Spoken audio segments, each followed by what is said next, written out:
5-ci Antalya Diplomatiya Forumu çərçivəsində Azərbaycan Prezidenti İlham Əliyevlə görüşümdə gündən-günə artan Pakistan-Azərbaycan tərəfdaşlığının daha da gücləndirilməsi ilə bağlı məhsuldar müzakirə apardıq.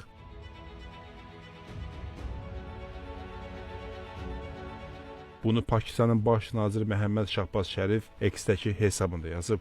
O, forum çərçivəsində Azərbaycan Prezidenti İlham Əliyevlə görüşməkdən məmnun olduğunu qeyd edib. Pakistan Baş naziri həmçinin davamlı şəkildə artan Pakistan-Azərbaycan tərəfdaşlığının daha da gücləndirilməsi ilə bağlı məhsuldar müzakirə apardıqlarını da vurğulayıb.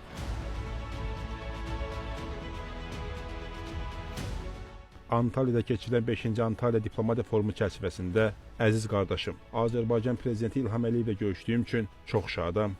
Gündən-günə artan Pakistan-Azərbaycan tərəfdaşlığının daha da gücləndirilməsi ilə bağlı məhsuldar müzakirə apardıq deyə Pakistanın Baş naziri Məhəmməd Şahbaz Şərif X-dəki paylaşımında vurğulayıb.